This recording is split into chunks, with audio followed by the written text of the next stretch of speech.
Prontuário VetSmart, você pode criar lembretes automáticos de vacina para seus clientes, que são enviados sempre que a data de reforço vacinal estiver próxima. Assim, a carteirinha de vacinação dos seus pacientes fica sempre em dia. Além disso, você pode também compartilhar o histórico completo de vacinas com o tutor, de modo que ele também tenha controle sobre o que foi feito no seu pet.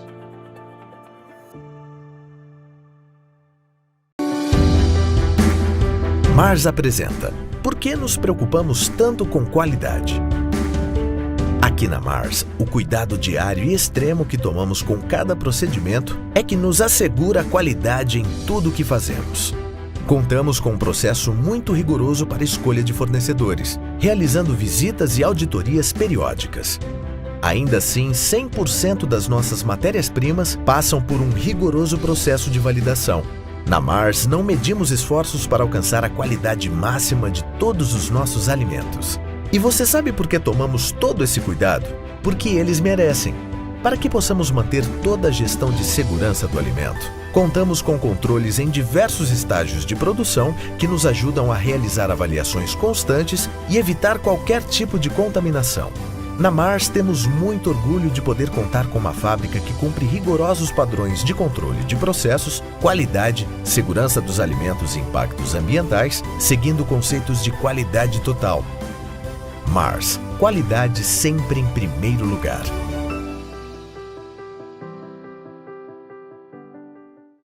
Olá pessoal, tudo bem? Eu sou o Dr. Thiago Vendramini e vou conversar com vocês hoje sobre nutrição do paciente oncológico.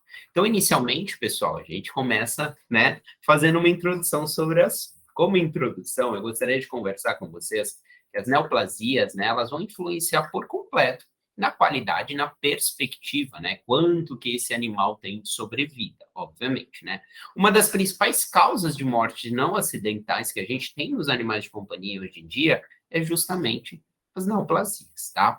Nós temos um aumento das frequências de neoplasias, acometendo animais de companhia, cachorro, gato, nos últimos anos.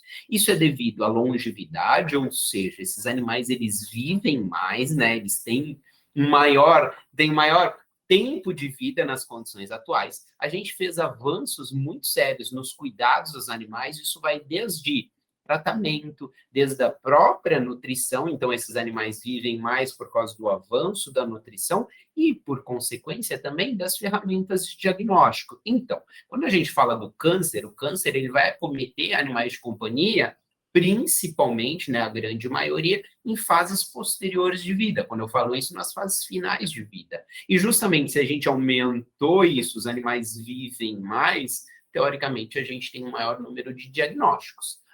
Além disso, nos últimos anos também, tá, pessoal? A gente evoluiu no quesito de diagnóstico, como eu já falei para vocês. Então, alguns anos atrás, a gente pode falar que poucos animais faziam radiografia, faziam ultrassonografia de rotina. Então, por consequência disso, a gente tem um aumento da incidência dessa enfermidade. Pessoal, falando em nutrição, eu gosto de começar sempre com alguma frase, algum destaque aí com vocês. Um dos pontos mais importantes que vocês vão desmistificar assistindo a apresentação de hoje, a nossa palestra, a nossa conversa de hoje, é que aquilo que vocês já ouviram em algum momento da vida de vocês, o animal não está se alimentando. Mas não tem problema, é que ele está com câncer. Quando ele melhorar, ele vai se alimentar. Esquece. Isso daqui tem que ser abolido. A gente não pode pensar dessa maneira. A gente vai pensar de maneira oposta. Ou seja, a nutrição ela vai ser adjuvante no tratamento do câncer. A nutrição ela é muito importante para a gente fazer com que esse animal tenha uma maior expectativa de vida, uma maior sobrevida. Além disso, a nutrição também, eu vou conversar com vocês, ela vai ser muito importante como adjuvante ao tratamento do câncer. Como assim? Pensando em quimioterapia, radioterapia, assim por diante, tá bom? Dando sequência, falando um pouquinho sobre essa introdução que eu gostaria de conversar com vocês, alimentação do paciente oncológico, então a gente já vai começar a utilizar esses termos, ela tem um objetivo maior aí de trazer proveito o máximo possível ao animal doente, né? A gente vai aproveitar de algumas diferenças entre as células tumorais, que são as células do próprio organismo do animal, mas eles têm algum crescimento inadequado, errôneo, poderiam utilizar outros termos, mas na qual a gente vai aproveitar dessas diferenças metabólicas, do metabolismo dessas células, para justamente a nutrição conseguir adjuvar nesse tratamento, tá, pessoal? Então, a gente tem essas diferenças. Tiago, pelo amor de Deus, eu estou preocupado agora. Eu não estou entendendo. Calma, a gente vai entender isso, a gente vai falar um pouquinho dessas diferenças entre as células do nosso paciente e as células tumorais, e justamente onde a nutrição entra nesse sentido. Tá curioso? Vamos seguir aí para você tentar entender. Essas alterações metabólicas que eu gostaria de falar com vocês, elas também estão associadas ao câncer. Por quê?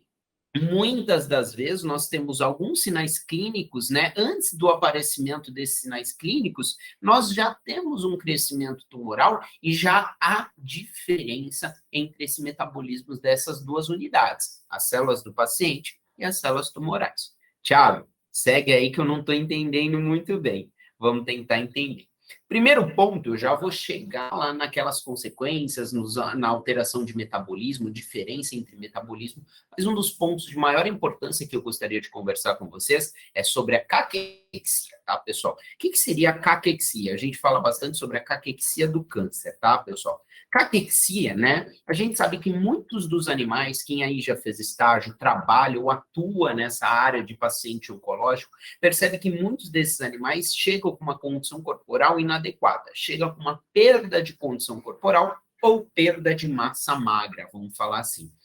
A caquexia, tá? Ela é a perda de massa magra relacionada a uma doença crônica, né? É uma ocorrência comum em pacientes com câncer e isso vai gerar um impacto muito negativo na sobrevida dos nossos pacientes e nos seres humanos. Eu vou mostrar um pouquinho para vocês depois alguns dados que mostram que pessoas, seres humanos, né, com caquexia, com neoplasia e com caquexia, eles vão ter uma sobrevida, uma condição, uma qualidade de vida também inadequada. E por isso que a gente fala da caquexia, do câncer, em pacientes como os nossos, como os cachorros e como os gatos, tá, pessoal? A caquexia num paciente com câncer, ela é justificada por uma síndrome metabólica muito complexa, tá? Na qual nós podemos ter a perda do músculo, como eu já falei para vocês, pode ter a perda do músculo e de gordura, e do tecido adiposo do nosso paciente, e pode ter até depressão de outros compartimentos corporais, dependendo do tipo de neoplasia que a gente está falando ou está conversando, a gente fala de uma estrutura óssea e assim por diante. Tiago, mas o que é caquexia? A perda da condição corporal tem a ver com isso? Vamos tentar entender. Quando a gente fala sobre a fisiopatologia da caquexia, o que está causando essa caquexia? Essa caquexia pode ser justificada por uma causa primária, ou seja, pela síndrome paraneoplásica, pelas alterações metabólicas causadas pelo próprio tumor, e aí eu já uso um termo que muitos de vocês ainda não ouviram, ou já ouviram e não entenderam, que seria essa síndrome paraneoplásica, relacionada ao próprio tumor. E ela pode também, pessoal, ser secundária. Secundária ao quê? Então, ela pode ser secundária à utilização de quimioterápicos, o que faz com que esse animal apresente vômito, alteração do olfato, do paladar, ele tem alterações de epitélio intestinal, ele não quer se alimentar, ele está em anorexia. Isso leva com que a falta da alimentação, aquele apetite mais caprichoso, leve a uma caquexia posteriormente. Ou pode até ser, pessoal, secundária a tumores obstrutivos. Então, eu tenho um animal que tem um tumor no trato gastrointestinal e esse animal, por exemplo, né, ele não consegue se alimentar ou ele tem alguma dificuldade, a pessoa está tentando fazer uma alimentação forçada, mas não consegue, e a gente vai discutir um pouquinho do que fazer daqui a pouco, tá bom? Pessoal, dando sequência, falando sobre caquexia, sobre a perda de condição de massa magra, perda de massa muscular relacionada a uma doença crônica. Nesse caso, ao câncer, tá? Eu mostro para vocês aí um estudo realizado com cães tratados em uma clínica de referência em oncologia. E aí que eu falo para vocês, 4% desses cães apresentavam com baixo score de condição corporal nessa avaliação. Lembrando que é uma clínica na qual os animais já chegavam, né, condizentes com um tumor, ou seja, para serem avaliados numa clínica de oncologia. Ao mesmo tempo, 29% deles estavam obesos. Aí vocês viram para mim e falaram assim, pô, o Thiago tá de sacanagem. Ele fala sobre caquexia, 30%, um terço desses animais que chegaram nessa clínica eram obesos, né? 4% só, 4% estava abaixo do score de condição corporal. Aí que eu trago para vocês, pessoal. Numa condição lá atrás, se vocês são veterinários mais antigos, né? Ou, de repente, conhecem veterinários mais antigos, nós pegávamos um animal, um paciente oncológico, na qual ele era pele e osso, vamos falar assim. Ele tinha uma perda de massa muscular, de condição corporal muito evidente.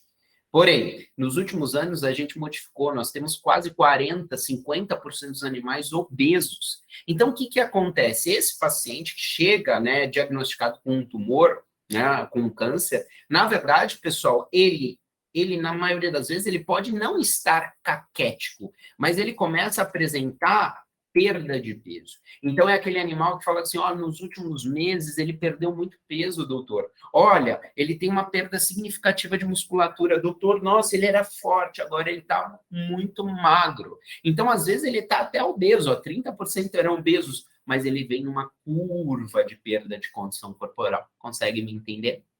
Dando sequência, pessoal, eu falo dos gatos, né? O gato já é uma condição um pouquinho mais diferente. A gente tem estudos que mostram, né? Eu mostro aí um estudo para vocês com 57 gatos atendidos no serviço de oncologia da Universidade da Pensilvânia, e é interessante perceber, né, que quase metade dos gatos que eles avaliaram aí estavam abaixo do peso ou muito magro. Então, esse animal tem uma perda da condição corporal. Vale lembrar que nós estamos num serviço de oncologia também, então eu destaco para vocês que esse paciente, muitas das vezes, eles já foram encaminhados num serviço de clínica geral para um serviço de oncologia. Então, perceba que também a perda de condição corporal, ela está muito atrelada. Eu vou mostrar alguns resultados desse mesmo estudo para vocês. Então, por exemplo, né, aqui eu trago para vocês avaliação de extrema importância, por quê? A gente precisa, então, justificado em tudo que eu conversei com vocês, avaliar o score de condição corporal e, principalmente, o score de massa muscular.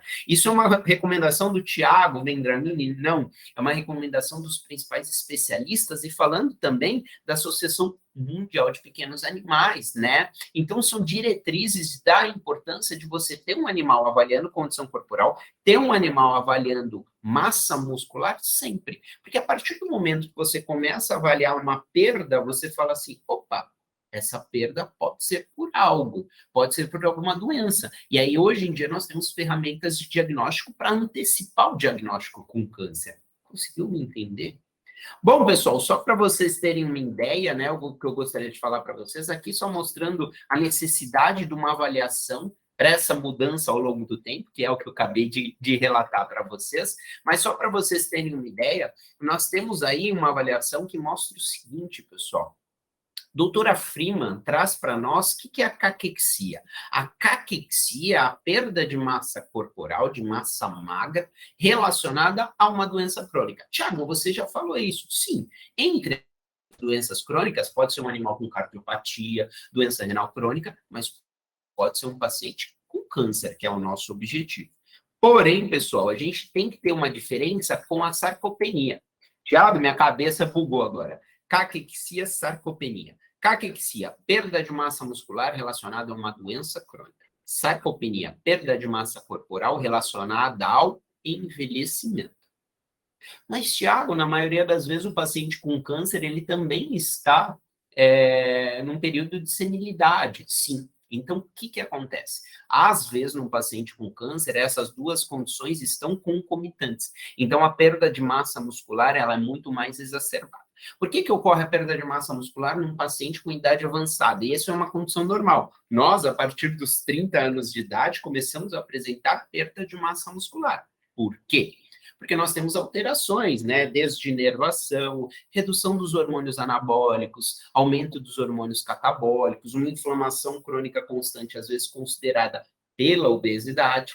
O que eu queria falar para vocês é que na evolução da doença, do câncer, a gente já tem a caquexia. Eu vou tentar explicar por que ela ocorre, mas nós podemos também ter a sarcopenia, tá bom?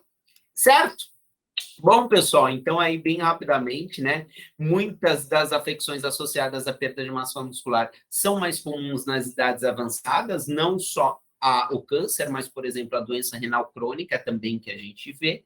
Então, isso está se tornando cada vez mais comum, um processo de avaliação da condição de massa magra e da condição corporal de um paciente. Tá bom? Bom, pessoal, vamos lá. Tiago, mas o que leva à perda de peso em um paciente doente?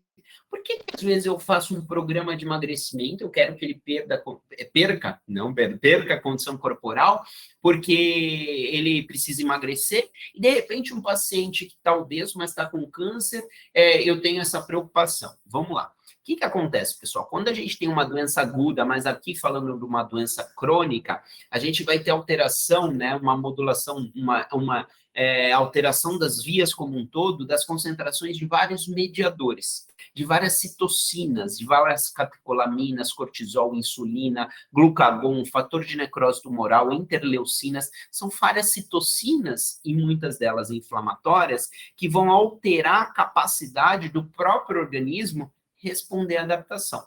Tiago, fiquei confuso. Ajuda eu aí, pelo amor de Deus. O que acontece, pessoal? Na verdade, quando você emagrece um paciente saudável, ele mobiliza principalmente o tecido adiposo, o tecido de reserva. Quando você perde condição corporal num paciente que para de comer porque ele tem uma doença ou algo assim, ou ele tem um tumor obstrutivo, ou simplesmente ele está com uma redução justificada por uma síndrome paraneoplásica, esse paciente, pessoal, ele não consegue mobilizar só o tecido adiposo. Ele começa a mobilizar o tecido muscular. Então, nós temos uma perda contínua, né, de aminoácidos. Então, é uma mobilização, né, uma proteólise e uma lipólise que estão ocorrendo concomitantemente. Então, ele não desvia essa mobilização simplesmente para massa gorda. Ele faz mobilização de massa magra também. É tudo que a gente quer. Quem aí já foi no nutricionista, chega no nutricionista e ele fala assim, olha, você tem que fazer academia porque eu quero que você perca gordura, mas eu não quero que você perca tecido muscular. Num paciente também, nessa condição, a gente justamente não quer que ele perca massa muscular. Então, aqui, resumidamente, é o que eu acabei de explicar para vocês, né? Quando a gente tem um paciente doente, a gente tem o quê? Na caquexia, a perda de peso na caquexia é diferente de um paciente saudável. A gente começa a ter uma perda contínua da massa muscular.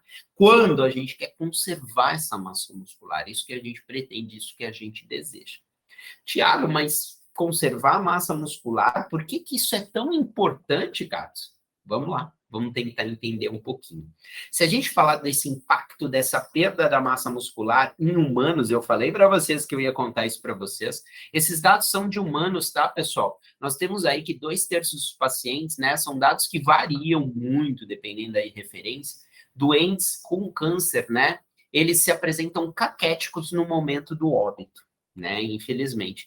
22% das mortes são causadas por essa condição, né? E, inclusive, quando esses pacientes não têm condição corporal, isso vai resultar numa diminuição da resposta ao tratamento, que pode ser a quimioterapia ou a radioterapia, tá? E, ao mesmo tempo, se for um procedimento cirúrgico, a retirada desse tumor, se esse paciente é caquético, nós temos um aumento da taxa de óbito desse paciente. Além disso, a gente tem uma incidência maior de complicação se esse paciente for caquético. Aí vocês conseguem entender, a aula está toda amarrada, toda balança. Nós, então, fomos falar de nutrição, mas estamos falando da importância de manter esse paciente alimentado.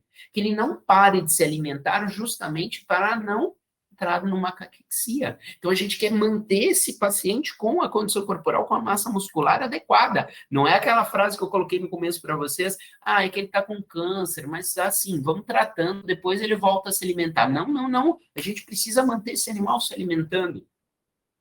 Thiago, mas você trouxe dados de humanos? Então, vamos lá. Lembra daquele estudo que eu acabei de mostrar com vocês, com os gatos lá da Pensilvânia? Vamos lá. Eu vou trazer alguns resultados deles. Tá? Eu mostro para vocês, tá? A pacientes com score de condição corporal inferior a 5, que vocês sabem que se é inferior a 5, tá? Esse paciente perdeu condição corporal, ele, né, perdeu o ideal. Vamos lembrar que o ideal, né, não está inferior a essa condição, não está inferior a 5, nesse caso dos gatos. Pessoal, se esse gato, então, estava muito magro, esse estudo mostra, gente, o tempo de sobrevida dele, vamos lembrar que todos eles tinham uma neoplasia, né? Era de 3,3 meses. O grupo que tinha score de condição corporal superior a 5 ou igual a 5, o ideal, ele tinha uma média de vida posterior ao atendimento de quase 17 meses. Poxa, Thiago, sim. Mas vamos além disso, são mais resultados aí para vocês, né? O mesmo estudo mostra por faixa de peso. Todo mundo sabe que um gato aí, ó, ele precisa pesar de 4,5 a 5 quilos. Então, mais ou menos aqui, ó, nós temos uma faixa etária de um paciente, o quê? Em condição corporal ideal. E olha que absurdo, quando esse animal era muito magro, ele vivia menos, tá? Quando esse animal era em condição corporal adequada ou superior, ele vivia mais. Nossa, Tiago, então eu vou deixar esse paciente obeso. Também não. Vamos lembrar que a obesidade é uma doença. Porém, por que esse paciente vivia mais? Nós consideramos isso justificado, né? Porque esse paciente, na verdade, ele tem mais massa muscular. O paciente, quando ele é obeso, ele tem maior condição de massa muscular por próprio suporte do peso dele. Então, ele, teoricamente, tem um tempo maior de sobrevida. O ideal é que a gente tenha esse animal em condição corporal adequada, tá? Vamos lembrar, nesse estudo, só destaco para vocês, que depende muito do tipo de tumor, por exemplo, no linfoma, né? Tem uma diferença de resultado. Por que eu já trago isso para vocês? Ah, para falar que não é verdade? Não. Para falar que quando a nossa aula hoje é de paciente oncológico. Pessoal, muito cuidado. Quando eu falo de paciente oncológico, pode ser de um tumor desde a ponta da pata até a ponta do rabo. Então, existe uma diferença do tipo de célula, do local da célula e assim por diante, tá bom? Aqui nós vamos falar da generalidade. Bom, outro ponto importante que eu mostro para vocês é que nós tivemos aí, desses pacientes, desses 57 gatos, 59% tiveram remissão dessa condição. E olha o score deles, 5,2, isso é média. Ou seja, eles estavam no score ideal. Aqueles que não tiveram a remissão, se a gente colocar na média, eles tinham um score abaixo do ideal, 3,5, tá, pessoal? Existe score com meio assim? Não, mas é porque é a média, tá, pessoal? Então, percebam que a gente precisa manter esse paciente numa condição corporal adequada. E a nutrição é muito importante para isso. Aliás, é a nossa única ferramenta. Certo? Vamos seguir? Vamos. Bem rapidamente, só falando para vocês, tá? As consequências metabólicas. Quando a gente fala sobre a caquexia, pessoal, ela tem vários fatores que levam esse animal a ser caquético. O que é isso? Nós temos algumas divergências individuais, uma interação entre tumor e hospedeiro, por exemplo, né? Isso vai depender muito do animal e essa resistência do próprio indivíduo. Eu posso ter vários fatores, por exemplo, um aumento do metabolismo desse paciente com câncer, uma perda de massa muscular. E aí eu vou conversar um pouquinho, eu sei que vocês não estão entendendo muito, sobre essa habilidade de utilizar glicose. Nós vamos falar de uma coisa daqui a pouco, já coloca na cabecinha de vocês, parasitismo metabólico. Calma aí, daqui a pouco a gente conversa. E, ao mesmo tempo, de 3 pontos importantes, tá? O próprio tumor, ele tem uma relação com a secreção de algumas citocinas, que a gente vai falar daqui a pouco. Então, isso pode levar esse paciente a alterações metabólicas, alterações hormonais ou anorexia. Às vezes, até justificado pela localização desse tumor, por exemplo, ou, de repente, por um animal sentir dor ao se alimentar. Coisa que eu falei para vocês até agora. Mas, às vezes, dependendo da localização do tumor, o animal não quer comer porque ele sente dor. Tiago, eu fiquei confuso nesse slide. Eu não entendi muito bem, são coisas, né? Tá meio confuso. Calma, eu vou explicar cada uma delas com vocês a partir de agora, tá bom? Bom, consequências metabólicas, então. Qual que eu vou começar conversando e papeando com vocês? Uma coisa chamada de parasitismo metabólico.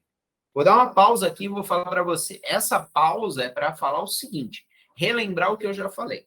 Tiago, você está dando a aula de neoplasias, de paciente oncológico, mas cuidado, eu tenho vários tipos de paciente oncológico. Quem aí já é clínico, fala para mim, nossa, doutor, eu tenho um paciente aqui que nunca parou de comer, nossa, condição corporal adequada, tudo bem. Eu estou falando da generalidade, eu estou falando de maneira genérica a grande maioria dos tumores dos pacientes que a gente tem. Entre essas consequências metabólicas, eu falo para vocês do parasitismo metabólico. O que é isso, Thiago? Vamos lá. Isso, pessoal, a presença de um tumor, né, num animal, num cliente, num paciente nosso, na verdade, o que acontece? O tumor, para ele crescer, ele usa como todo tumor? Não.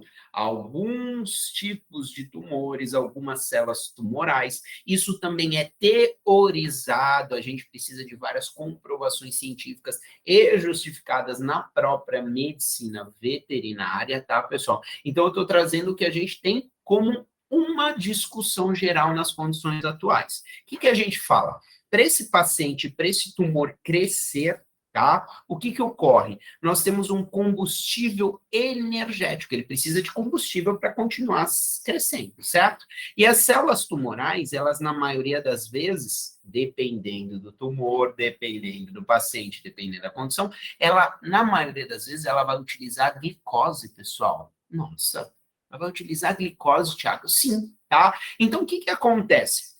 Se a gente pegar a glicose que o animal se alimenta, tá? O animal também utiliza a glicose, tá? A glicose é quebrada. Puta, Thiago, meu Deus, você vai voltar na bioquímica? Não, eu só vou citar para vocês. A glicose é quebrada, a glicólise, depois isso entra no ciclo de Krebs. Nossa, Thiago, eu lembro desse nome. Mas a gente vai utilizar a glicose como uma fonte energética. Tiago, mas até aí tudo bem, mas o que é isso? Lactato? Eu vou explicar num esqueminha que fica mais fácil, tá bom? Quando a gente tem uma molécula de glicose, quando um animal se alimenta e é um animal super saudável, eu vou voltar na bioquímica, mas vou ajudar vocês. Essa molécula de glicose, ela entra numa via aeróbica.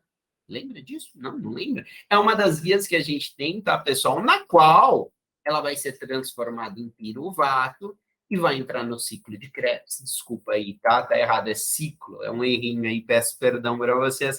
E aí ela vai produzir aqueles 36 ATP. Nossa, Thiago, eu lembro lá da faculdade. Glicose se transformando em energia ATP. Eu lembro que era 38 ou 36 ATP? Sim, dependendo do cálculo do que a gente está descontando. Tiago, tudo bem, mas isso está acontecendo no meu cachorro, está no meu pé agora aqui, ó, ele comeu, se alimentou, está sendo quebrado, ele usa ATP para fazer energia, tudo bem. Mas quando nós temos um paciente com câncer, e volto a falar, dependendo do tipo de tumor, dependendo da condição, e a gente precisa de mais estudos nesse sentido, o que tem sido teorizado, tá, pessoal, é que, na verdade, essa via ela não ocorre. Para o tumor crescer, ele entra em uma outra via, que é a via anaeróbica. Aeróbica, anaeróbica, presença ou ausência de oxigênio. Mas isso não veio a casa agora, se acalmem. E o que acontece? A via anaeróbica, ele vai se transformar da glicose em piruvato, só que ela produz uma coisa chamada lactato, que não pode se manter no organismo desse animal. E, ao mesmo tempo, não produz 36 ATPs, ela produz só 2 ATPs. Nossa, Thiago, mas, poxa, uma via burra. Sim, é uma via burra, mas que alguns tipos de tumor utilizam. Tiago, tu está querendo me dizer que a glicose, o carboidrato que eu dei para o meu animal, por exemplo, ele vai ser quebrado em várias moléculas de glicose. Essa glicose, em vez de produzir 36 ATP por molécula, ela está produzindo só 2, porque esse animal tem um tumor, sim, o tumor ele cresce por essa via. E, além disso, ele produz o lactato. O lactato não pode se manter no organismo do animal, então ele vai até o fígado para ser metabolizado. Ele entra numa coisa chamada ciclo de Cori, que vocês estudaram lá na bioquímica. E o animal ainda gasta energia, ele perde aí de 4, 2, 6 ATPs somados, né? Tiago, então você está querendo me falar que o alimento que eu forneci para o meu paciente, além de ele não utilizar para ele próprio, ele utiliza para o crescimento do próprio tumor, né? Ele produz 2 ATPs que vão para o próprio tumor, e ele ainda tem um gasto de energia para metabolizar o que foi produzido? Sim. Essa é uma das justificativas, porque às vezes você chega no consultório do tutor e fala assim, doutor, ele está comendo, ele come, mas ele está emagrecendo, está perdendo peso. Aí você faz o diagnóstico, por exemplo, pode verificar que o paciente está com câncer, tá, pessoal? Então, o que acontece? Como ele está perdendo energia ainda, mesmo se alimentando, essa perda energética, ela vai tentar, ele tem que ter energia, então ele vai mobilizando do próprio organismo, do próprio animal. Então ele começa a perder condição corporal, perder massa magra. Deu para entender? Não é tão fácil, mas é de entendimento, tá, pessoal? Eu sei que se vocês olharem o slide agora, vocês vão falar assim, meu Deus, não. Se vocês me acompanharem, eu tenho certeza que vocês entenderam toda a cascata e toda a sequência do entendimento. Vamos dar sequência? Vamos embora, tá, pessoal? Existem outras alterações metabólicas e hormonais, então me acompanhe, vocês vão entender bem mais. Uma delas são as citocinas. O que seria essas citocinas? O Thiago vem falando citocinas. O que seria isso, tá, pessoal? O que ocorre, né? As alterações metabólicas e hormonais que ocorrem num paciente oncológico, ela vai ser orquestrada por vários hormônios e citocinas. Tiago, citocina? Sim. O que a gente tem, pessoal? As citocinas são mediadores ou moléculas de mensagem, vamos falar assim para entendimento, né? Numa palestra, numa conversa, são produzidas pelas células do próprio paciente, célula de defesa e células endoteliais. Quando nós temos um paciente que tem uma alteração do metabolismo, ele tem câncer, por exemplo, nós temos uma desregulação dessas citocinas. E essas citocinas, elas podem ser classificadas como interleucinas, fator de necrose tumoral, interferons, fatores de crescimento, fatores estimuladores de colônia. Calma, Thiago, eu preciso decorar isso? Não. O que você precisa entender é que, por exemplo, alguns estudos em ratos mostram que se a gente, né, inocular, esses são os estudos mais antigos, na qual a gente inoculava algumas dessas citocinas em animais de laboratório, né, lá atrás, fala a gente, mas não nós, e na verdade se observava que este paciente, ele começava a apresentar as mesmas sintomatologias de um paciente com câncer. Ou seja, se a gente pegava essas citocinas, né, e administrava em animais modelo, animais roedores, a gente observava que esse animal parava de se alimentar, a gente observava que esse animal perdia a condição e massa corporal. Quando eu falo a gente, são estudos bem antigos, hoje a gente não evolui mais nesse sentido, graças a Deus, tá, pessoal? Mas por quê? Lá atrás, então, começou-se a ser teorizado que o tumor estava relacionado à secreção de alguns fatores tumorais. Esses fatores relacionados às citocinas circulantes, na qual eles desregula, faz com que o animal começasse a mobilizar gordura. Então, estimulava a lipólise, quebra de lipídios. Então, o próprio tumor, essa desregulação, a alteração desses fatores, faz com que o animal comece a apresentar perda do tecido adiposo, que, por consequência, vai levar ele a perder condição corporal, perder peso, certo? Mas o próprio tumor também está relacionado à secreção de algumas citocinas que fazem com que haja a proteólise, a perda da massa muscular, que também leva à caquexia.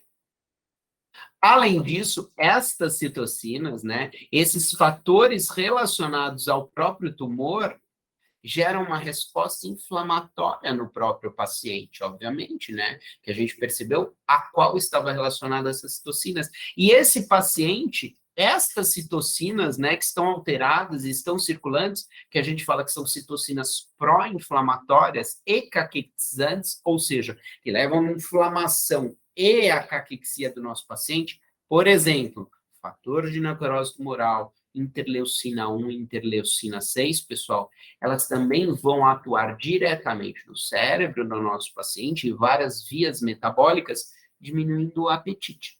Se esse animal come menos do que ele precisa, ele vai perder peso, ele vai perder massa magra.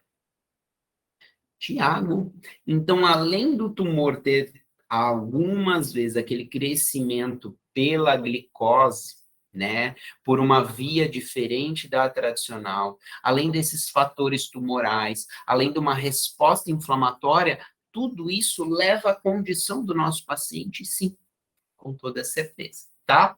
Outro ponto importante, então, ó, aí tá um resumo para vocês, é que o crescimento tumoral leva à produção de citocinas, na maioria das vezes, inflamatórias, e a produção dessas citocinas está influenciando no aumento desse tumor, ou seja, no crescimento desse tumor.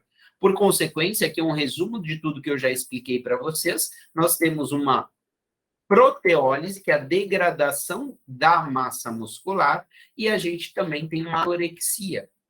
Anorexia, proteólise, você falou um outro termo, Tiago, lipólise, sim, a perda do tecido adiposo, tá? Tudo relacionado, tudo esquematizado para vocês. Além disso, pessoal, nós temos no fígado, lembra daquele lactato que pode estar sendo produzido e acumulado? O fígado, ele precisa trabalhar nesse sentido.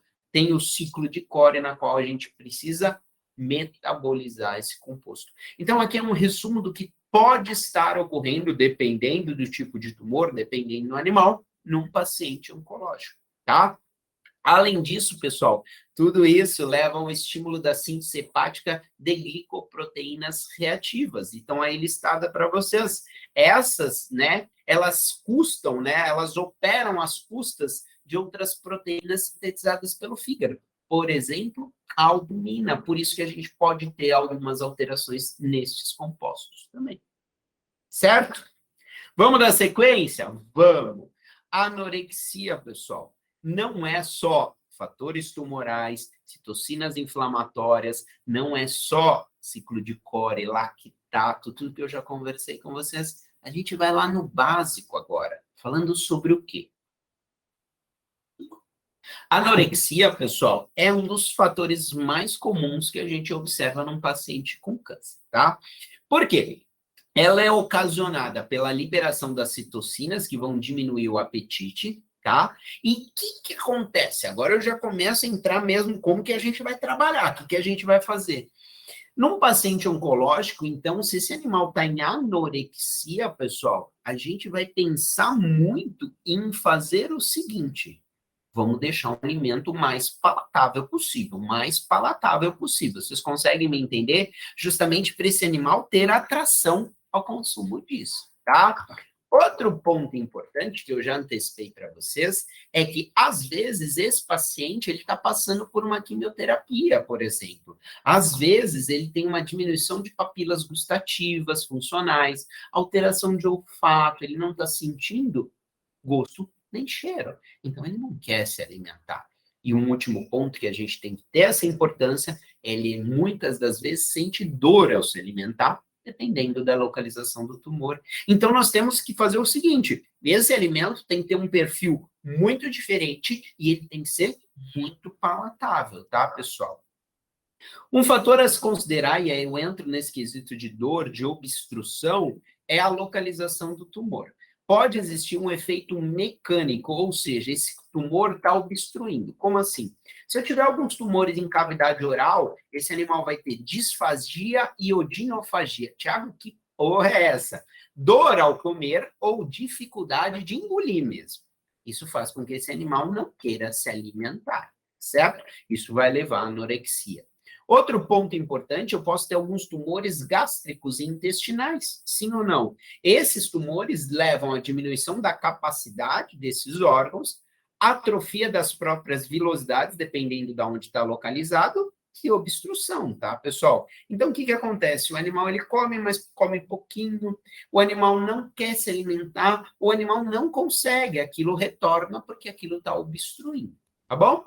E outro ponto importante que pode ocorrer, eu gostaria de destacar com vocês, o animal pode apresentar alguns tumores cerebrais que vão influenciar no apetite dele. A maioria das vezes, pessoal, as alterações do apetite, elas são as opostas, né? Então, na maioria das vezes, um tumor cerebral leva o animal a apresentar polifagia, mas ele também pode ter anorexia, tá? Vamos seguir? Vamos. Tiago, você falou, porque eu gosto disso. Vocês que já viram alguma aula minha, já viram alguma palestra, alguma conversa, a gente tem que entender tudo que está ocorrendo no animal, entender aonde a nutrição vai colaborar. Baseado nisso tudo, eu gostaria, né, se eu, de repente, falasse para vocês, e aí, qual que é o perfil desse alimento? Tem que vir na cabecinha de vocês, pô, Tiago, esse alimento tem que ser palatável. Pô, Tiago, esse animal tem que pensar em preservar a massa magra desse paciente. Pô, Tiago, dependendo do tipo de tumor da célula, tudo, talvez a gente restrinja um pouco o carboidrato. né? Pensando nisso, principalmente pela produção do lactato, crescimento tumoral, parasitismo, mas depende do tumor. Sim, aqui eu vou fazer uma breve geral sobre isso. Qual que é o perfil do alimento de um paciente oncológico, tá, pessoal? Bom, antes disso, eu falo para o seguinte para vocês. Não é sempre. Tiago, fui ontem no consultório lá, eu sou um veterinário, chegou um paciente com câncer, ou é o meu animal, foi no consultório, e eu fiz o diagnóstico, ele está com câncer, eu preciso mudar a dieta, eu preciso mudar a dieta, eu preciso mudar a dieta. Não. Ô, Tiago, pelo amor de Deus, você está falando que não? Não, pessoal. Não é indicada a troca da alimentação em todo paciente com câncer. Não é porque ele tem câncer que tem que ir lá procurar uma dieta específica. Não. Cada animal nós vamos avaliar cuidadosamente as alterações de metabolismo. Cada animal nós vamos verificar o que está ocorrendo. Se um animal está em boas condições corporais, come um alimento completo e balanceado, de boa qualidade, o que a gente vai mudar? O animal está se alimentando, está boa a condição corporal dele, condição de massa magra, está tudo ok. Então, a gente tem que pôr na mesa profissionais veterinários, profissionais que nos escutam, olhar lá e ver assim, bom, quais são os fatores para a gente modular essa alimentação? Vamos para cá, vamos para cá, vamos para onde? Vamos incluir algum suplemento ou não? Vamos modificar alguma coisa ou não? Vamos trocar por um alimento de filhotes, de gatos filhotes ou não? Por quê? É isso que a gente vai entender a partir de agora. Bom, pessoal, os principais objetivos da nutrição de um paciente oncológico, elas estão relacionadas, então, em restaurar ou manter uma condição corporal satisfatória, sim, prevenir e corrigir os possíveis déficits nutricionais que esse paciente apresenta, melhorar a tolerância a tratamentos, por exemplo, a tolerância à quimioterapia, à radioterapia desse paciente, e melhorar a qualidade de vida. A gente quer que esse paciente viva bem e viva cada vez mais, tá? Porém, a gente tem algumas ambições também. Quais são elas? Eu vou falar 4 aí para vocês. Uma terapia adjuvante, né, num paciente com câncer, a gente vai tentar driblar o metabolismo do tumor, ver o que a célula está tentando crescer, de que maneira, e que a nutrição vá para o outro lado, tá? Redução das metástases, a gente não quer que tenha metástase nesse paciente com câncer, isso obviamente. A gente quer melhorar qualidade de vida, isso está relacionado a tudo, né? A nutrição sempre quer uma melhor qualidade de vida e a gente quer aumentar a longevidade pós-tratamento. Esse animal viva e viva muito mais depois que eu te fiz o diagnóstico, que eu tratei, que eu fiz o procedimento cirúrgico, assim por diante. Certo? Tiago, vamos lá. Eu quero conversar sobre tudo com vocês hoje. O que a gente faz? Como que é a composição de uma dieta para paciente oncológico? Carboidrato. O que a gente pensa no carboidrato? Nós vimos que ele pode ser utilizado por alguma célula tumoral, tá? Por algumas células tumorais. Então, o que a gente faz? Lembra da dupla perda pelo paciente? O que seria isso? Em vez do paciente consumir aquela molécula de glicose, ela pode estar levando ao crescimento do tumor, aqueles 2 ATPs, e ainda tem um gasto para metabolizar, né, aquele lactato. Então, o que a gente pensa? Para um paciente oncológico, a gente pensa, talvez, e dependendo da condição, e dependendo do tipo de tumor, por isso que a avaliação individual é muito importante, em teores com baixos teores, em baixos teores de carboidrato, em teores reduzidos do carboidrato da nossa dieta, tá bom? Por tudo que eu já falei para vocês. Então, na verdade, utilização pelas células tumorais em algumas condições, né? A produção do lactato, essa dupla perda que vai levar ao emagrecimento do animal. Ao mesmo tempo, o perfil de um alimento para paciente oncológico, moçada, tem que ter alta proteína. Então, a gente pensa em alta proteína porque esse animal está mobilizando massa magra. Esse animal está o quê, pessoal? Em déficit de proteína, ou seja, ele mobiliza a massa magra. Além disso, ele tem um balanço nitrogenado negativo por uma redução da função gastrointestinal, redução da cicatrização de feridas, função imunológica deficiente e imunidade está relacionada à quantidade de proteína, também imunoglobulinas e assim por diante, e ele tem uma depressão da reserva. Então, o que acontece? O paciente oncológico, tá, pessoal? Ele necessita de um aporte proteico maior. Então, a gente pensa numa alimentação com altos teores de proteína, né? Então, a gente fala aí de 30% a 45% para cães, de 40% a 50% para gatos, certo? Tiago, carboidrato, proteína, gordura, vamos falar da gordura? Vamos, tá, pessoal? Na verdade, a maioria dos tumores depende do tipo do tumor. Se a gente acaba reduzindo um pouco o carboidrato da dieta que a gente está falando, né? A gente pensa em um alimento que vai ter alta gordura. Por quê? A gordura é altamente energética, tá? Tem uma menor utilização pelas células neoplásicas. E o que acontece? Ela é uma fonte energética muito eficiente. Ela tem em torno de 2,25 vezes mais energia do que uma molécula de carboidrato, que é uma molécula de proteína. Então, o que acontece? Por mais que esse animal coma menos, ele come um alimento com alta densidade energética. Além disso, gordura é palatabilizante, sim ou não? Gordura, ele tem interesse por aquilo, né? Proteína, ele tem interesse por aquilo. Então, o perfil de um paciente oncológico, né, de um alimento para paciente oncológico, muitas das vezes ele tem alta gordura, alta proteína. Por isso que, às vezes, nossa, Thiago, uma clínica, né, estava acompanhando tal, e de repente o tutor, o veterinário, ele começou a falar uma recomendação para um cachorro, um paciente oncológico, ele prescreveu ali um alimento de gato filhote, eu não consegui entender, porque ele tem alta proteína, alta gordura, é muito palatável para o cachorro. Consegue entender? O inverso não pode acontecer, né? O gato não pode comer a comida do cachorro, e a gente tem que saber disso por vários fatores, deficiências de várias coisas, se esse gato consumir a comida do cachorro. Mas no caso do cachorro, ela é palatável, ela tem alta gordura, ela tem alta proteína, então talvez ela é interessante. Tiago, todo cachorro que eu fizer diagnóstico, eu vou entrar com isso. Não, é avaliação individual, qual que é o tipo de tumor, qualquer condição. Eu estou falando do geral hoje com vocês.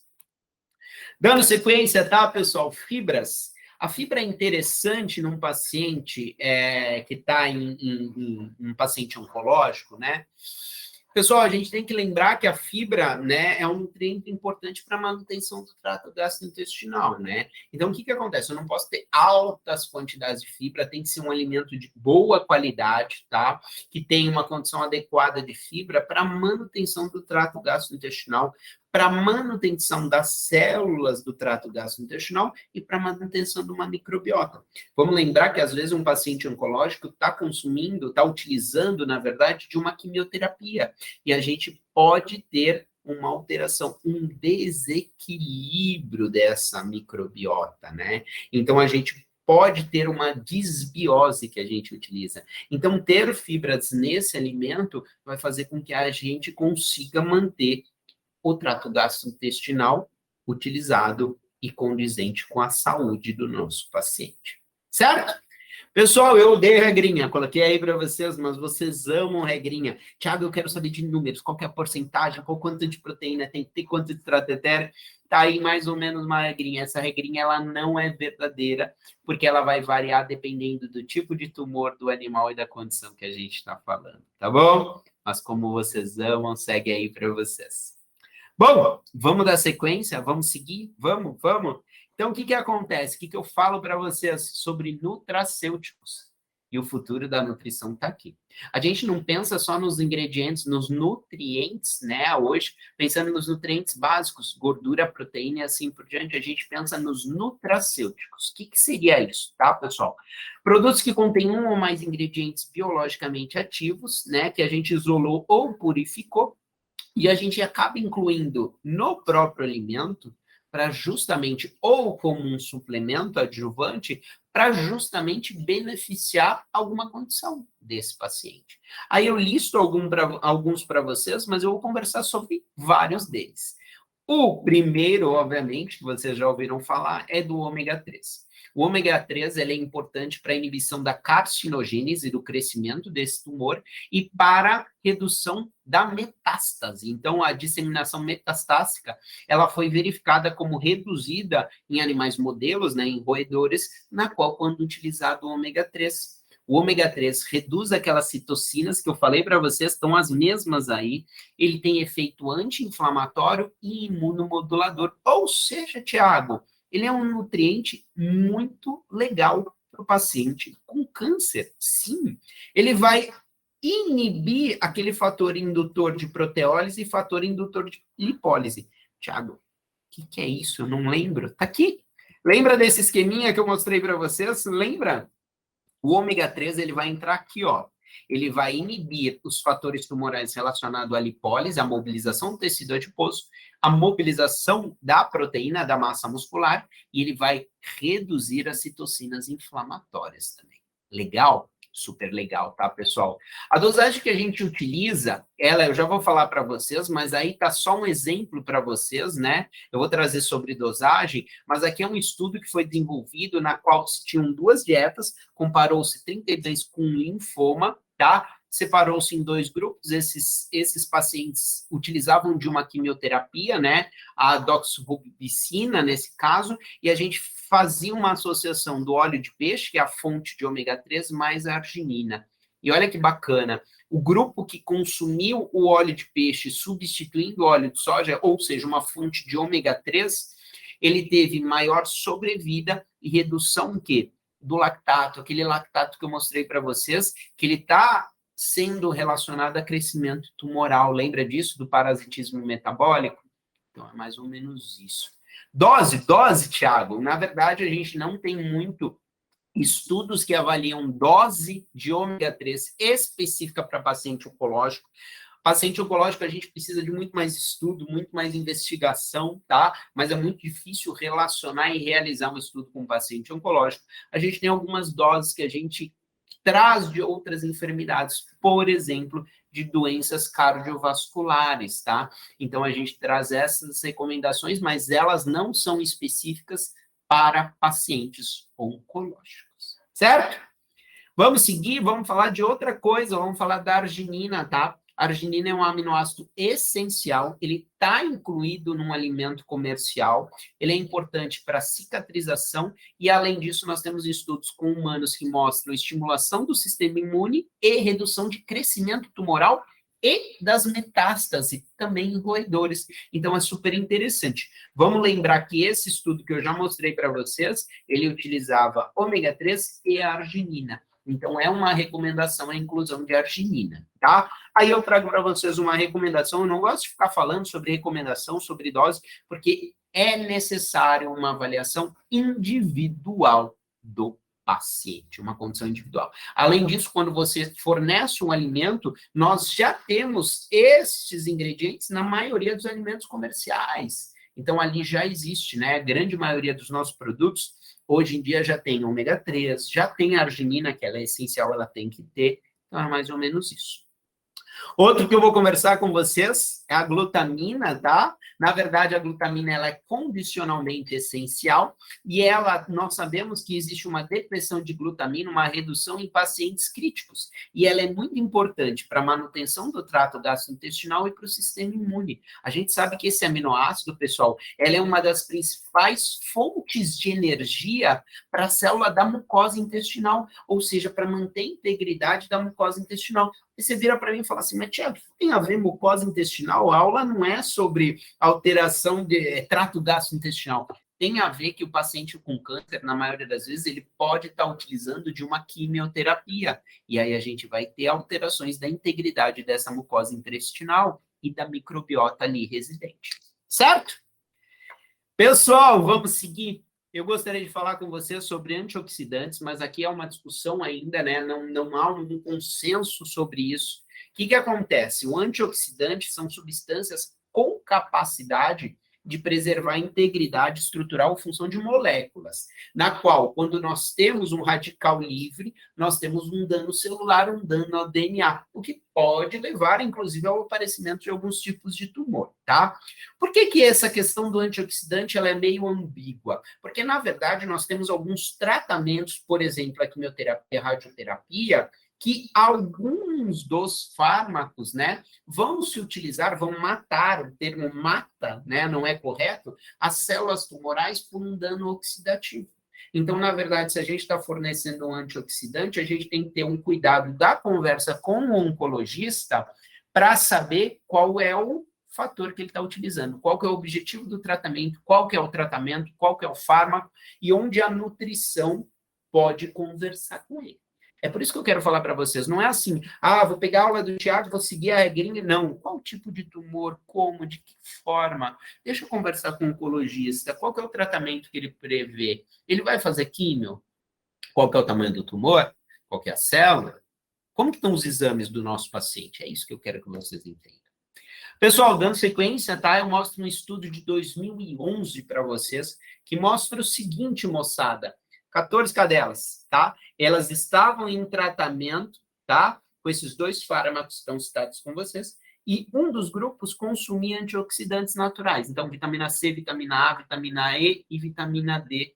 E olha que legal, né? Alguns sinais relacionados a isso, por exemplo, vômito, diarreia, anorexia, eles foram reduzidos naquele grupo que consumia os antioxidantes. Então, aí uma resposta positiva, porque esses pacientes melhoraram a tolerância ao tratamento. Deu para entender? Mas eu estou só pincelando alguns dos estudos com vocês, certo? Falando sobre antioxidantes, eu tenho certeza que alguém, de repente, vai perguntar, vai querer saber, Tiago, estão falando muito da cúrcuma, da cúrcuma, da cúrcuma, da cúrcuma. Tudo bem, a cúrcuma ela vem sendo utilizada, eu tentei trazer vários artigos o mais recentes possível com vocês, 2020, ela vem sendo utilizada como substituição a antioxidantes sintéticos. Nesse estudo, que não tem nada a ver com o paciente oncológico, né? Ela foi interessante como substituição, mas vamos ter um cuidado, porque alguns animais apresentaram lesão de pele, será que eles tiveram reação adversa ou não, tá, pessoal? Mas ela vem sendo investigada. Nós temos um estudo de 2019, tá aí para vocês, que faz uma relação da cúrcuma com câncer, tá? A curcumina, que é o composto, é um polifenol extraído da cúrcuma lá atrás. E o que acontece? Este composto, ele no futuro, ele pode ser eficaz na terapia com câncer. O único cuidado que a gente tem hoje em dia é que, de repente, as pessoas trazem da medicina humana, trazem de coisas assim, que compostos que ainda não foram utilizados em animais como cães e gatos, que têm um metabolismo diferente, e começam a afirmar algumas coisas. O que foi relatado nessa revisão, tá, pessoal, é que ele pode ser importante como modulação dos fatores de crescimento do câncer, como, por exemplo, as citocinas inflamatórias, mas a gente ainda precisa entender um pouquinho mais sobre a dose, sobre a quantidade, sobre assim por diante. Tá bom? Bom, pessoal, esse estudo, na verdade, né, de 2020 agora, né? O que acontece? Ela é uma revisão sistemática, ele pega vários artigos e ele traz para a gente o quê? Na verdade, ele não é com cães e gatos, eu estou trazendo informações mais novas. Daqui a alguns anos a gente vem conversar novamente aqui no VetSmart para falar o seguinte: bom, nós temos mais estudos novos e aonde está se encaixando, e as próprias empresas, para te utilizar um produto comercial novo em algum composto, pessoal, precisa de muito estudo. Precisa de muito estudo para não ter erro e para não prejudicar. Eu mostrei para vocês aqui, por exemplo, lesões de pele. Será que a gente incluir algum ingrediente e na dose errada não vai gerar mais prejuízo para esse paciente? O que eu falo da cúrcuma, tá, pessoal, é que nós podemos ter benefícios dela na sua utilização, mas a gente precisa investigar um pouquinho mais. Mas ela pode sim ter uma redução dos efeitos adversos da quimioterapia e uma melhoria da qualidade de vida do nosso paciente. E aí, se eu entrei na cúrcuma, vocês estão loucos para falar da vitamina D, tá, pessoal? Vitamina D.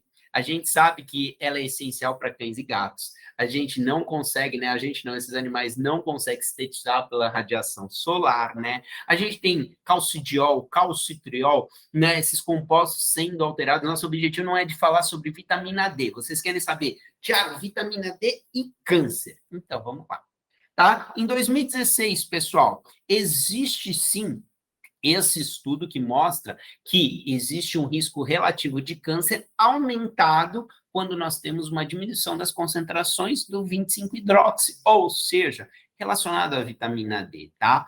Porém, pessoal, a maioria dos estudos não compara o consumo da vitamina D. Então, por exemplo, vou falar para vocês, eu mostrei a anorexia, que o paciente para de comer quando ele se alimenta, quando ele tem câncer. Será que esses animais não pararam de se alimentar e por isso que a gente teve uma diminuição nas concentrações desses compostos no organismo do animal? Eu vou mostrar outro estudo para vocês, esse aí, ó, 2016, Esse estudo tentou comparar animais com osteosarcoma, né? E ele fala o seguinte, pessoal, ele mostra vários resultados. Esse resultado, por exemplo, ele não falou que foi uma relação direta de osteosarcoma e insuficiência da vitamina D, mas ele também não avalia a dieta.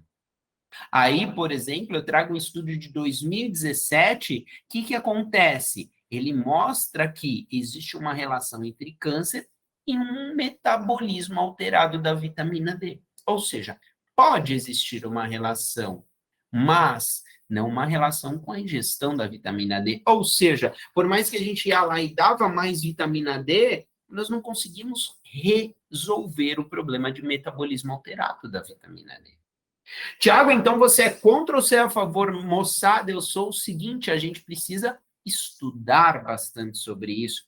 Por exemplo, 2020, pessoal, então o que acontece? Esse estudo ele já começa a trazer uma relação de marcadores inflamatórios e câncer. E aí sim a gente começa a conversar. Talvez seja positivo a utilização disso, pensando nos marcadores inflamatórios. É uma correlação desses fatores. E ele é em câncer e em cães, tá, pessoal? Bom, Tiago, qual que é o resumo? Eu quero sair dessa palestra aqui, ó, sabendo certinho. A gente não tem estudos de causa e consequência. A gente ainda precisa de estudos de dose e resposta. E o que eu falo para vocês é o seguinte: como que você avalia a vitamina D no teu paciente? Qual composto você está avaliando? Qual laboratório você está mandando? Então, você precisa mandar para laboratórios que têm análise validada. Você tem frações diferentes sendo avaliada. Você tem diferentes valores de referência. Quem já mandou num laboratório, mandou no outro, percebe isso. Aí sim a gente pode ter a certeza. Não é simplesmente câncer, suplementa a vitamina D. Quanto? A gente tem uma crescente intoxicação de animais com uma suplementação excessiva de vitamina D. Nós estamos indo no inverso. A pessoa vai lá, suplementa, está gerando prejuízos ao animal, sendo que o paciente com câncer já tem um cuidado. Então, eu não sou contra? Não sou a favor? Ainda não. Nós precisamos estudar ainda mais e pensar, sim, como a cúrcuma, na utilização e na categorização desse suplemento, dessa condição. Tá bom? Pessoal, aí chega naquele assim, mas Tiago, você falou tudo sobre isso, eu quero muito assistir tua palestra daqui a algum tempo para você trazer mais informações sobre vitamina D, sobre tudo, mas, Tiago, você falou tudo, eu dou para um animal e ele não come, não adianta, Tiago, ele não come. Aí que a gente vai pensar nisso aqui, pessoal. Funcionar o trato dele, não tem nenhuma obstrução, não, mas ele não come, Tiago. Tentou, por exemplo, estimulante de apetite, Tiago não come. Vocês, como médicos veterinários, têm que pensar, sim, na colocação de uma sonda nesse paciente. Então, a gente vai pensar em colocar sonda. Então, a gente pensa em nutrição enteral, parenteral, a gente começa a pensar em outras ferramentas que a nutrição nos propicia. Tá bom? Tá certo? Então, a gente vai evoluindo nesse sentido. Não é o objetivo da nossa aula falar sobre sondas, tubos e nutrição enteral, parenteral. O objetivo aqui é paciente com câncer, mas a gente tem que saber que no evoluir dessa condição, a gente pode pensar nessas alternativas.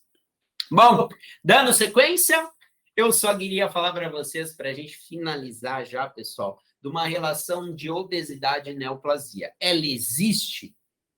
Talvez sim. Então, o que acontece, pessoal? Na verdade, nós temos um estudo aí que mostra que nós temos um paciente, a prevalência de obesidade em pacientes com câncer. E essa prevalência, ela foi menor no grupo com câncer. Tiago, os animais com câncer eram menos obesos, tinham menos animais obesos. Porém, a gente não sabe se esses animais perderam condição corporal, conforme eu já relatei para vocês, que o paciente com câncer vai perdendo. O que a gente sabe, pessoal, é que as concentrações elevadas de algumas citocinas, elas ocorrem num paciente obeso. Tiago, tu está querendo me dizer que aquelas citocinas, você está falando no paciente com câncer, fator de necrose tumoral, interleucina 6, elas também estão aumentadas num paciente obeso? Sim. Numa condição de um paciente obeso, ele já tem essas citocinas aumentadas. E essas citocinas levam à inibição de alguns mecanismos de apoptose e promoção de angiogênese, o que pode estar relacionado com câncer. Tiago, pelo amor de Deus, depois de quase uma hora de palestra, Eu não sei o que é apoptose, eu não sei o que é angiogênese. Vamos entender. Vamos lá? Aqui está uma célula tumoral, sim ou não? A angiogênese e a apoptose, eu vou tentar explicar para vocês. A apoptose é uma morte celular programada, ou seja, aquela célula com crescimento errôneo, ela tem uma morte celular programada. Só que as citocinas que estão desreguladas num paciente obeso, elas inibem isso. E essa massa tumoral continua crescendo, continua crescendo. Mas chega um momento que essa célula tumoral ela não consegue crescer mais se ela não se vascularizar. E essas citocinas que estão aumentadas no paciente obeso, elas promovem a angiogênese. O que faz com que dá um aporte de nutrientes maior para essas células, elas crescem cada vez mais, e elas podem estar relacionadas à propiciação, ao aumento e à disseminação de metástases. Eu vou dar um exemplo para vocês. A medicina no Brasil, a medicina humana, ela é muito evoluída no critério de estudo do câncer de mama, sim ou não? E vocês sabiam que a leptina é a principal citocina que está desregulada, e a maioria dos estudos mostram que ela está aumentada em pacientes obesos. Sim? A leptina, moçada, é um dos meios de cultura, é um dos promotores in vitro de tumor mamário. E no paciente obeso, ela está aumentada de maneira natural. Ô, Tiago, então quer dizer que, na verdade, a obesidade ela está relacionada, ela pode estar relacionada não à promoção do câncer, mas ao aumento desse. Sim. E por isso que a gente tem cuidado. A gente acabou de publicar, né, um artigo sobre esta relação obesidade, inflamação e câncer, tá, pessoal? E aí eu me coloco à disposição, quem depois quiser me procurar para a gente mandar esse artigo para a gente conversar um pouquinho mais sobre isso, mas a gente tem que entender que a obesidade é uma doença, tá bom? E a gente precisa tratar esse paciente também. Bom, aqui são alguns estudos de prevalência, mas eles são muito ainda não definidos qual o tipo de tumor, tumores benignos ou malignos, se o paciente obeso tem qual condição, qual mais. Aqui é uma teoria desse aumento, dessa maior prevalência em pacientes obesos, certo? Outro ponto que eu gostaria de conversar com vocês é que há muita discussão da relação castração-câncer, sim ou não? Claro, tumor mamário, a redução. Mas muita gente tem levantado o ponto, falado assim, mas existe uma relação do aparecimento de alguns certos tipos de tumor. Tudo bem. Porém, pessoal, muitas pessoas, depois que castram o animal, fazem um manejo inadequado da nutrição. E esse paciente se torna obeso. Por ele se tornar obeso, aí sim ele pode também ter uma relação com o câncer. Então, a gente tem que manejar de maneira adequada posterior ao procedimento de castração. Aqui é uma outra revisão que eu trago para vocês, com um ótimo fator de impacto que a gente publicou, grupo do professor Márcio Bruneto, aí, que foi sempre meu paizão, meu orientador nesse sentido. Então, que a gente traz e discute isso, pessoal, o manejo depois do procedimento. Tá bom? Pessoal, considerações finais que eu trago para vocês, o que a gente tem como considerações finais, tá? A nutrição, ela é muito importante. Não é porque ele tem câncer que a gente vai falar, tadinho, deixa ele quietinho, depois a gente alimenta. Ó, quanta coisa eu falei para vocês, quanta coisa eu conversei com vocês. Então, tem muita informação, tem muita condição, tem muita melhora com a utilização de uma nutrição adequada, tem muita alteração do metabolismo. A gente precisa estudar, a gente precisa saber mais e a gente precisa utilizar a nutrição como uma ferramenta na clínica médica. Tá bom? Pessoal, muito obrigado. Eu deixo aí meus contatos, fiquem à vontade de perguntar em qualquer um deles, no e-mail, nas redes sociais. Vai ser um prazer respondê-los e me coloco à disposição sempre. Muito obrigado mais uma vez, viu?